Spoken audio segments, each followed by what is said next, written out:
इस वक्त हम कृषि विहार के एक स्कूल में मौजूद हैं। एमसीडी का ये स्कूल है और हमारे साथ यहाँ पर बात करने के लिए मौजूद हैं आम आदमी पार्टी से विधायक सौरभ भारद्वाज। वो इंस्पेक्शन पे पहुंचे हैं एक स्कूल के। सर, सबसे पहले तो एक स्कूल एमसीडी स्कूल में आने का अभी मकसद क्या है?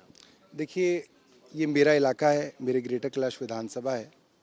कुछ दिनों पहले बीजेपी के स्पोक्सपर्सन गौरव भाटिया दिल्ली की सरकार के स्कूल घूमने आए थे।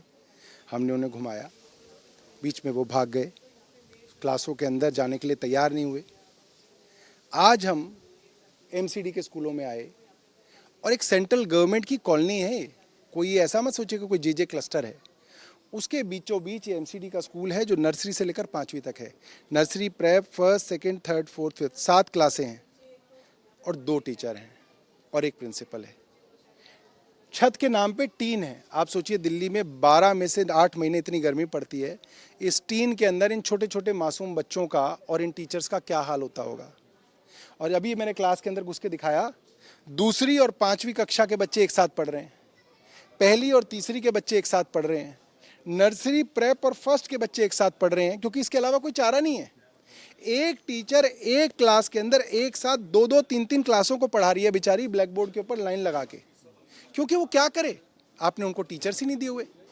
और ये वो समय है जब इनका बेस बनना होता है, जब इनको अक्षर लिखने सिखाए जाते हैं, जब ये हैंड राइटिंग सीखते हैं।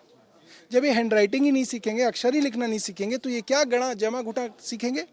और यही कारण है कि जब ये बच्चे छठी में पहुंचते हैं तो अक्सर बच्चे इन वजहों से कमज़ोर रह जाते हैं।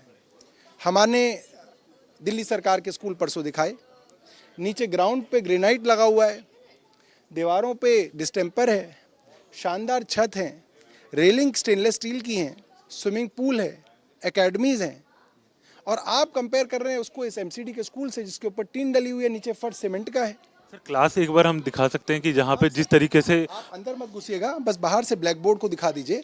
उस ब्लैक बोर्ड पे लिखा हुआ है क्लास 2 और क्लास 5, मतलब क्लास दूसरी कक्षा और 5वीं कक्षा के बच्चे एक साथ पढ़ रहे हैं, जो कि बहुत बुरी बात है। इसमें टीचर्स का, प्रिंसिपल का कोई दोष नहीं है। सर, शिक्षा को लेके इस तरीके की राजनीति पहली बार हो रही है कि किस तरीके से तमाम आरोप जो चल रहे हैं। देखिए, ये तो सबसे अच्छी बात इस देश के लिए है कि आज शिक्षा और स्वास्थ्य के ऊपर बहस हो रही है। आज शिक्षा और स्वास्थ्य में कंपटीशन हुआ है आम आदमी पार्टी और बीजेपी का कि कौन अच्छा करेगा। और अगर इस कंपटीशन में हम हार भी जाएं तो भी हमें कोई दिक्कत नहीं है, देश जीत जाएगा, मगर कंपटीशन होना चाहिए। सर, हम हर बार, क्योंकि स्कूलिंग सिस्टम जो होता है वो बेस होता है और हम हर बार देखते हैं कि दुनिया भर की रैंकिंग आती है स्कूलों को लेकर, कॉलेजों को लेकर, लेकिन भारत का नाम वहीं कोई शुमार नहीं होता टॉप 100 में। हमारे कॉलेजेस टॉप 100 में नहीं होते। उसका बेस क्या है? हम नंबर 1 देश की बात कर रहे हैं। दिल्ली के मुख्यमंत्री अरविंद केजरीवाल की तरफ से कहा जाता है कि हमें इंडिया को नंबर 1 देश बनाना है। तो कैसे बनेगा? भारत में जितने भी बड़े बड़े लोग हुए जिनको विदेशों में ख्याति प्राप्त हुई, चाहे वो डॉक्टर BR अम्बेडकर हों, चाहे वो अमर्त्य सेन हो, नोबेल लॉरेट, हर आदमी सिर्फ एक ही बात कहता है। उनसे आप पूछिए कि भारत का कल्याण कैसे हो सकता है, वो कहते हैं शिक्षा से हो सकता है। ये सच है, भारत का कल्याण किसी और देश की तरह सिर्फ शिक्षा से हो सकता है और कोई तरीका नहीं है।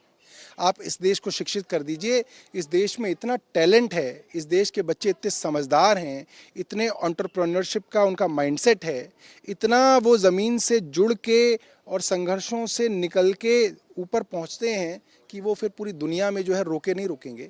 हम ये चाहते हैं कि हर देश के बच्चे को मुफ्त और क्वालिटी एजुकेशन मिले, हर बीमार को बढ़िया मुफ्त इलाज, दवाई और टेस्ट मिले, बेरोजगारों को रोजगार मिले और रोजगार ना मिले तो उनको बेरोजगारी भत्ता मिले। हमारी ये डिमांड है। वीडियो जर्नलिस्ट सोमेंद्र के साथ हरीश झा, न्यूज़ नेशन, दिल्ली।